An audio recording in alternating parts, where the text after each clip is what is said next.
আসসালামু আলাইকুম সবাইকে ওয়েলকাম করছি আমার ইউটিউব চ্যানেলে। সবার কি অবস্থা, কেমন আছেন? আই হোপ সবাই ভালো আছেন, সুস্থ আছেন। আমিও আলহামদুলিল্লাহ ভালো আছি। আমার হাতে দেখতে পাচ্ছেন যে দুইটা পাখি। পাখিগুলা দেখতে ভীষণ কিউট লাগছে, তাই না? এই পাখিগুলোর নাম হয়তোবা অনেকেই জানেন, আবার অনেকের কাছে খুব অপরিচিত পাখি। তবে পাখিগুলা সত্যি অনেক সুন্দর। তবে হ্যাঁ, আমি বলে দিচ্ছি, এই পাখিগুলো হচ্ছে ঘুঘু পাখি। এই পাখিগুলার পালক খুব নরম, ধরার সাথে সাথেই কিন্তু নিজে নিজে উঠে যায়, উঠাতে হয় না। কারণ হালকা হাতের সাথে একটু ঘষা লাগলেই পালকগুলো আস্তে আস্তে উঠতে থাকে। এ কারণে খুব হালকা করে আলতো করে ধরতে হয়, যেহেতু পালকগুলা না উঠে। তবে বেশি আস্তে করে ধরলে তো উড়ে যাবে, তাই না? আসলে আল্লাহ তাআলার সৃষ্টি সত্যি অনেক সুন্দর।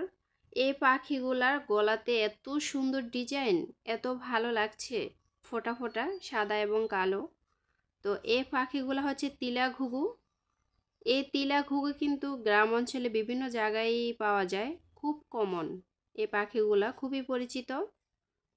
ঘুঘু পাখির ভিতরে কিন্তু কয়েক ধরনের আছে, তো এর ভিতরে কিন্তু তিলা ঘুঘুটা বিশেষ করে বাড়িতে বেশি থাকে।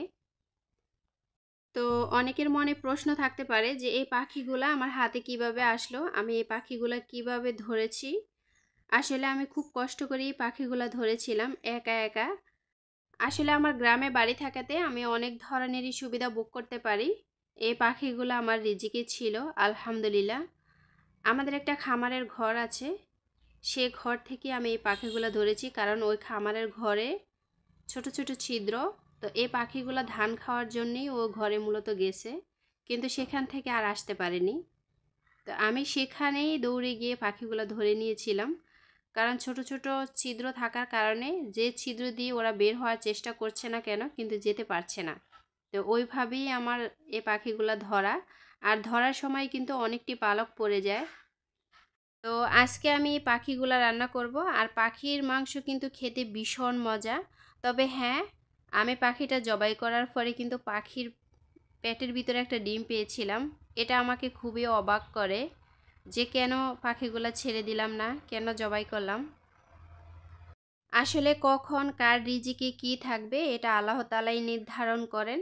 আমার ভাগ্যে ছিল বিদেই কিন্তু আমি পাখিগুলা ধরতে পেরেছি। তবে ঘুঘু পাখি খাওয়া কিন্তু হালাল, এর মাংস কিন্তু খেতে ভীষণ মজার হয়। যারা কখনো খান নাই তারা বুঝতে পারবেন না। আমি অনেক সময় কিন্তু এই ঘুঘু পাখির মাংস আমার খাওয়া হয়, ছোট বাচ্চা থেকে শুরু করে। কারণ আমার বাড়িতে কিন্তু অসংখ্য সময় আমি ঘুঘু পাখির বাচ্চা দেখতে পাই এবং বাসাও দেখতে পাই। এর আগে আমি কয়েকটা ভিডিওতে শেয়ার করেছিলাম। তো কথা বলতে বলতে আমার রান্নাটা কিন্তু হয়ে গেছে, আপনারা দেখতেই পেয়েছেন। সেই সাথে ডাল রান্না করে নিয়েছি, আর সেই সাথে রান্না করব ডিম, আর সেই সাথে ভর্তা। আসলে যেদিন ডাল রান্না করি সেদিন ভর্তা অথবা ভাজি যে কোনো দুইটার একটা করে নেই। এটা আমার ছোটোবেলা থেকেই অভ্যাস। আমার কাছে ডাল দিয়ে ভর্তা দিয়ে খেতে ভীষণ ভালো লাগে, বিশেষ করে দুপুরবেলা। তো এখন যেহেতু রমজান মাস, রমজান মাসে কিন্তু কোনো খাবারই ভালো লাগে না, যে কোনো খাবার খাই না কেন। আসলে রমজান মাসটাতে সবারই কিন্তু একই অবস্থা, শুধু আমার একা না। দেখতেই পেয়েছেন যে আমার ফ্রিজে অনেক ডিম। এই ডিমগুলো হচ্ছে দেশি মুরগির ডিম, কারণ আমি বাড়িতে দেশি মুরগি পালন করি, অনেক ভিডিওতে বলেছি। তো দেশি মুরগির ডিম খেতে কিন্তু ভীষণ মজার হয়। ডিম পাড়ার সাথে সাথে আমি আস্তে আস্তে একটা একটা দুইটা করে এনে এনে এখানে জমা করি। আর যেহেতু মাশাআল্লাহ অনেকগুলা মুরগি, প্রতিদিনই কিন্তু কম বেশি ডিম পাড়ে, তো আমার ডিমের কিন্তু কোনো অভাব হয় না। এখানে লাল যে ডিমগুলা দেখতে পাচ্ছেন, এই ডিমগুলা দেখে হয়তোবা অনেকে ভাবতে পারেন যে এগুলা বাজারের কিনা ডিম। আসলেই না। তবে হ্যাঁ, বাজারের ডিমগুলা যে মুরগি পারে ঠিক ওই মুরগি কিন্তু আমাদের বাড়িতেও আছে, আলহামদুলিল্লাহ।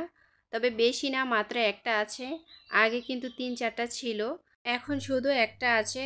তবে হ্যাঁ, এই মুরগিগুলা কিন্তু দেশি মুরগি চাইতে বেশি ডিম পারে, একটানা লম্বা টাইম নিয়ে কিন্তু ডিম দিতে থাকে। তো এখানে আমি ডিমগুলো সিদ্ধ বসিয়ে দিয়েছি, আর সেই সাথে সিমের ভর্তা তৈরি করব। আমাদের দেশি সিমের কিন্তু এখন লাস্ট সময়, এখন কিন্তু মন ভরে সিম খেয়ে নিব, কারণ আবার 1 বছর পরে সিমের সাথে দেখা হবে। তো ভর্তা তৈরি করে খেলে কিন্তু ভীষণ ভালো লাগে।